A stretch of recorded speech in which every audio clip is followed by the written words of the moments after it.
Twelfth हो गया है, एग्ज़ाम्स ख़त्म हो गए हैं, रिज़ल्ट्स भी आ गए हैं, बट अभी भी बहुत सारा कन्फ्यूजन है, बहुत सारे क्वेश्चंस हैं कि कौन सा करियर चूज़ कर सकते हैं ट्वेल्थ के बाद। क्या हमने अगर पीसीबी पीसीएम ऑप्ट कर लिया था, आर्ट्स से हैं हम, कॉमर्स से हैं, किस फील्ड में हम जा सकते हैं, बहुत सारे क्वेश्चंस हैं। तो आज इन सभी क्वेश्चंस का सोल्यूशन आपको यहाँ पे मिलेगा। तो मैं आज आपको ये बताऊंगी कि आपने ये देखा होगा, सभी लोग जो है ना, एक वो रेस चल रही है कि सब लोग, मैं ऐसा नहीं बोलूँगी कि ये सब्जेक्ट्स अच्छे नहीं हैं या फिर आपको इस लाइन में नहीं जाना चाहिए, बट वो है ना कि सब लोग एक को देख, कुछ लोग होते हैं जिनका एम होता है या गोल होता है कि नहीं, मेरे को यही फील्ड में जाना है, मुझे ये करना है, वो स्टार्टिंग से क्लियर होते हैं। कुछ प्रेशराइज होते हैं, कुछ को नॉलेज नहीं होती है, किसी को देखा तो हम भी वही कर लेते हैं। तो उस गाड़ी के पीछे है ना, ऐसे लाइन बंदी जा रही कि हाँ, एक जा रहा है, दूसरा उसके पीछे, फिर तीसरा, इस तरीके से। तो ये सेम चीज़ है ना, आपने देखा होगा मेडिकल, इंजीनियरिंग और ऐसे और भी वेरियस सब्जेक्ट्स हैं जहाँ पे ऐसा होता है। अभी जैसे एआई इंटेलिजेंस चल रहा है, डेटा साइंस चल रहा है, आपको पता है, नहीं पता है, बहुत लोगों को ऐसा है जिनको पता ही नहीं डेटा साइंस क्या है, एआई क्या है, बट नहीं, मेरे दोस्त ने लिया है तो मैं भी इसी फील्ड में जाऊँगा।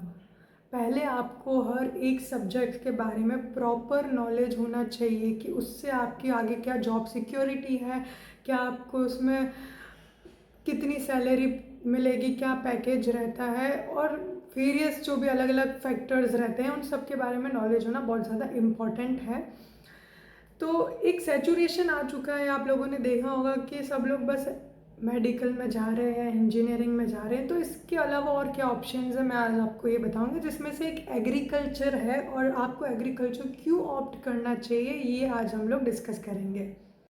मैंने आप सबके लिए थोड़ी बहुत इन्फॉर्मेशन गैदर की है ताकि मैं आप सबको बता सकूं। तो गाइस, एग्रीकल्चर को as a career opportunity choose करने के लिए पहले क्या करना चाहिए, तो जो लोग अभी टेंथ में है, पहले मैं उनके लिए बताऊंगी। जो टेंथ में है अभी स्टूडेंट्स, वो लोग एग्रीकल्चर सब्जेक्ट चूज़ कर सकते हैं। जैसे लोग पीसीबी पीसीएम चूज़ करते हैं, कुछ कॉमर्स चूज़ करते हैं, कुछ आर्ट्स चूज़ करते हैं, सेम उसी तरीके से बहुत सारी ऐसी स्कूल्स भी हैं जहाँ पे एग्रीकल्चर सब्जेक्ट जो है वो चलता है, तो आप वो ऑप्ट कर सकते हैं।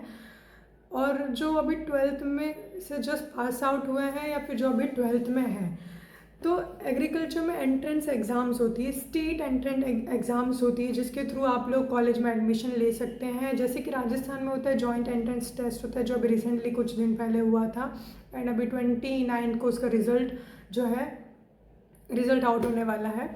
और सेम एज डेट वे सीयूईटी का नाम आप सबने सुना होगा, common entrance university entrance exam. तो इसमें जो है आईसीआर जो है पहले अपना एग्ज़ाम अलग से करवाता था, बट अब ये सीयूईटी के साथ ही इंक्लूड है। तो आप इस एग्ज़ाम के थ्रू भी एग्रीकल्चर में जा सकते हैं। और बेस्ट पार्ट ये है कि सीयूईटी में ऐसा होता है कि आप जैसे पीसीबी के स्टूडेंट है या पीसीएम के स्टूडेंट है, तो वो लोग अलग अलग डिग्री कोर्सेज में जाना चाहते हैं। जैसे कि कुछ इंजीनियरिंग में जा रहे हैं, कुछ बीटेक करना चाह रहे हैं, कुछ लोग एनवायरमेंटल साइंस चूज़ करना चाहते हैं, कुछ बायोकेमिस्ट्री लेना चाहते हैं, माइक्रोबायोलॉजी कोर्सेज में जाना चाहते हैं। तो ये सब तो कर ही सकते हैं, और साथ में ही उसमें एक कॉलम रहता है जो कि आईसीआर का रहता है, जिसके थ्रू आप एग्रीकल्चर जो भी यूनिवर्सिटीज़ है, कॉलेज में है, उनमें एडमिशन ले सकते हैं। तो मैं अपना ही जर्नी बताती हूँ। मैंने ट्वेल्थ जो है फिज़िक्स केमिस्ट्री बायोलॉजी से किया था, बट मेरा एम जो था वो था, पहले से ही क्लियर था कि मुझे एग्रीकल्चर चूज़ करना है। तो मेरी स्कूल में एग्रीकल्चर नहीं था, और ना ही उस टाइम में मुझे पता था कि स्कूल्स में भी एग्रीकल्चर होता है। और मैंने राजस्थान में आके ही देखा कि यहाँ पे स्कूल्स है जहाँ पे टेंथ के बाद ही आप एग्रीकल्चर ले सकते हैं। तो मैंने एग्ज़ाम दिए थे, सीयूईटी का एग्ज़ाम दिया था, देन राजस्थान में जॉइंट एंट्रेंस टेस्ट होता है जिसके बारे में मैंने अभी आपको बताया, वो एग्ज़ाम दिया था। एंड जॉइंट एंट्रेंस टेस्ट के थ्रू ही मुझे कॉलेज मिला था। मैं अभी डीएवी कॉलेज में हूँ, एंड राइट नाउ मैं थर्ड ईयर में हूँ। तो ये जो है एक प्रोसेस है एंट्रेंस एग्ज़ाम, जिसके थ्रू आप एग्रीकल्चर में एंटर कर सकते हैं फॉर ग्रेजुएशन कोर्स। आप सबको ये तो पता होगा कि खाना ऐसी चीज़ है जो कभी ख़त्म नहीं हो सकता, राइट। फूड जो है कितना मेजर रोल प्ले करता है हमारी लाइफ में, ये सब लोग जानते हैं। तो फूड का जो मेन सोर्स क्या है, एग्रीकल्चर से ही है।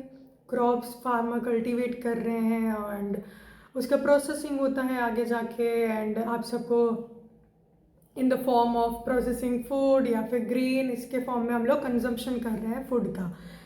तो इसका कितना मेजर एक रोल हो सकता है एक पर्सन की लाइफ में, ये बहुत अच्छे से आप लोग समझ पा रहे होंगे। प्राइमरी सेक्टर भी है, सिग्निफिकेंट जीडीपी कंट्रीब्यूटर है नेशन का। आप सबने एग्रीकल्चर का नाम सुना तो आपको लगा होगा कि यार बस खेती बाड़ी तो होती है और क्या होता है। नहीं, तो ऐसा नहीं होता है। ये बहुत बड़ा सब्जेक्ट है, इसमें बहुत और भी फील्ड्स इंक्लूड है जिनमें आपको जॉब मिल सकती है। प्राइवेट सेक्टर में जॉब है, गवर्नमेंट सेक्टर में भी जॉब्स है। मैं कुछ जॉब्स हैं जो आपको बताऊंगी, जिसमें एक जॉब होती है एग्रीकल्चर सुपरवाइज़र की, जो ये आफ्टर 12th भी दे सकते हैं, और जो बीएससी एग्रीकल्चर कर रहे हैं वो भी दे सकते हैं। गवर्नमेंट की ही जॉब है। एक होती है एओ, डबल एओ जॉब हो गई। फिर उसके बाद में नाबार्ड, जो ग्रेड ए ऑफिसर की जॉब होती है। National bank for agriculture and rural development की ये जॉब है, जिसमें बैंकिंग की जॉब्स होती है।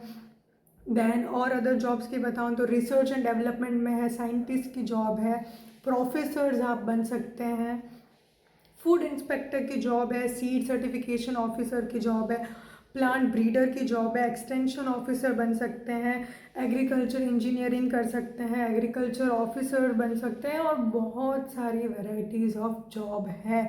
आप अपना खुद एक स्टार्टअप भी ओपन कर सकते हैं, जहाँ पे लोग, जो देखा होगा हमने, ये बीज और खाद की दुकान वगैरह होती है, सीड एंड फर्टिलाइजर्स की जो शॉप होती है, इनके लिए भी लाइसेंस चाहिए होता है। बट हाँ, ये जो है एक बोल सकते हैं प्राइवेट जॉब है।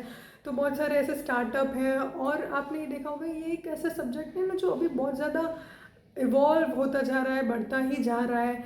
इसमें बहुत सारी अपॉर्चुनिटीज़ है, जैसे कि अभी आपने देखा होगा ऑर्गेनिक फार्मिंग एक इतना मेजर इम्पॉर्टेंट टॉपिक है आज के टाइम में, जहाँ सबको केमिकल फूड मिल रहा है।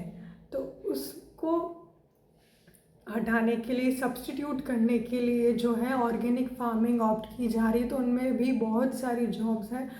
ये तो मैंने आपको कुछ ही लिस्ट बताई है, आप और भी जॉब्स के बारे। तो ये तो कंफर्म हो चुका है कि जॉब सिक्योरिटी बहुत अच्छी है, सैलरी भी अच्छी मिलती है। अगर आप थोड़ा डिटेल में सर्च करेंगे तो आपको पता चल जाएगा अलग अलग जॉब्स के लिए क्या क्या पैकेजेस रहते हैं। और क्यों ही हमें ये लेना चाहिए, तो देखो ऐसा है ना कि सिर्फ एक सब्जेक्ट पढ़ना, ठीक है आप पढ़ रहे हैं एक सब्जेक्ट, तो ऐसा भी होता है कि कुछ लोग होते हैं जिनको है ना बहुत क्रिएटिव उनका माइंड होता है, एनालिटिकल अप्रोच होती है, जिनको रिसर्च वर्क में जाना है, तो उनके लिए भी ये सब्जेक्ट बहुत बेस्ट है। यहाँ पे आप वेरियस सब्जेक्ट्स के बारे में पढ़ेंगे। एग्रीकल्चर में बहुत सारे सब्जेक्ट्स होते हैं, जैसे हॉर्टिकल्चर हो गया तो हॉर्टिकल्चरिस्ट भी बन सकते हैं आप लोग, फिशरी होता है, डेयरी होता है, एग्रोनॉमी है, प्लांट ब्रीडिंग है, जेनेटिक्स है, क्रॉप फिजियोलॉजी है, एंड मैनी मोर। नाम लेते लेते भी थक जाऊंगे, इतने सारे सब्जेक्ट है। होप सो आपको ये एक चीज़ क्लियर हो गई होगी कि इसमें बहुत सारी अलग अलग जॉब्स होती है, तो वेराइटीज़ ऑफ जॉब है, तो जॉब सिक्योरिटी भी बहुत अच्छी है, सैलरी का पैकेज भी बहुत अच्छा है अलग अलग जॉब के लिए। ये आप थोड़ा डिटेल में देखेंगे तो आप सर्च करके ढूंढ सकते हैं कि अलग अलग जॉब्स में क्या क्या पैकेजेस रहता है। And if I say about graduation course, तो ये 4 साल का कोर्स होता है, ऑनर्स की डिग्री रहती है, एंड इसमें 64 प्लस सब्जेक्ट्स आप पढ़ते हैं। लास्ट ईयर जो होता है वो एक बोल सकते हैं इंटर्नशिप प्रोग्राम जैसा रहता है, जिसमें आप लोग विलेज में जाते हैं एंड जो भी एग्रीकल्चर डिफरेंट प्रैक्टिसेस है वो करते हैं, रिपोर्ट प्रिपेयर करते हैं अपनी। तो ये आप देख रहे होंगे कि कितना सारा सब्जेक्ट एक स्टूडेंट जो है अपने 4 साल की डिग्री में पढ़ रहा है। तो ये आसान तो नहीं है, डेफिनेटली बिल्कुल आसान नहीं है। बट एक चीज़ मैं आपको बोलना चाहूँगी कि बहुत ज़्यादा बेनिफिशियल है, बिकॉज आप एक सब्जेक्ट तक सीमित नहीं है, आपके पास इतने सारे सब्जेक्ट्स हैं जिसमें आप जा सकते हैं, वो भी अपने इंटरेस्ट एरिया के अकॉर्डिंग। ये भी नहीं कि आप हाँ ठीक है बायोकेमिस्ट्री चूज़ के आगे क्या करना है। होता है किसी किसी को डाउट होता है कि हाँ और क्या अपॉर्चुनिटीज़ आगे कहाँ जा सकते हैं। नहीं, यहाँ पे बहुत सारे, इसके अंदर भी हम बायोकेमिस्ट्री पढ़ते हैं। तो कभी कभी हम लोग ऐसे बात करते हैं तो हम ऐसा सोच के हंसते हैं कि यार क्या इंजीनियरिंग की डिग्री में जो कोर्स पढ़ रहा है बच्चा, जो डॉक्टरी कर रहे हैं, हम यहाँ पे प्लांट पे डॉक्टरी कर रहे हैं, हम उतने ही सब्जेक्ट पढ़ रहे हैं हमारी डिग्री के अंदर, और उतनी ही सेम मेहनत हम कर रहे हैं। और ऐसा लगता है ना कि यार इंजीनियरिंग भी हमने कर ली, हम मेडिकल भी पढ़ रहे हैं, हम साइंस भी पढ़ रहे हैं, हम केमिस्ट्री भी पढ़ रहे हैं, सारे ही सब्जेक्ट इसमें इंक्लूड, एग्रीकल्चर इंजीनियरिंग हम पढ़ते हैं, देन बायोलॉजी पढ़ते हैं, मैथ्स पढ़ते हैं, लिटरेचर जो लोग, तो लिटरेचर जैसे इंग्लिश जो लोग पढ़ रहे हैं तो इसमें हम लोग इंग्लिश भी पढ़ते हैं, then biochemistry, crop physiology, plant breeding, genetics, तो सब तरह के कोर्स है। तो आप ये देख सकते हैं कि कितना ज़्यादा अच्छा है। एक आप लोगों का अपना इंटरेस्ट जो भी रहता है उसके अकॉर्डिंग आप आगे जाके वो सब्जेक्ट चूज़ कर सकते हैं, और उस पर्टिकुलर सब्जेक्ट के अंदर आप लोग पीएचडी कर सकते हैं, प्रोफेसर बनना चाहिए तो प्रोफेसर बन सकते हैं। तो बस यही मैं आपको बताना चाह रही थी कि इतनी वैराइटीज़ ऑफ जॉब है, सिर्फ एक ही अपॉर्चुनिटी नहीं है आपके पास, अलग अलग और भी है। मैं यही नहीं बोलूँगी कि आप सिर्फ एग्रीकल्चर में ही जाएं, आप सोच सकते हैं इस सब्जेक्ट के बारे में भी, क्योंकि बहुत लोगों को नहीं पता होता है ये सब्जेक्ट भी है। तो होपफुली आपको थोड़ा बहुत कुछ समझ में आया होगा एंड आपको वीडियो अच्छा लगा होगा। Thank you very much, see you soon, Tata.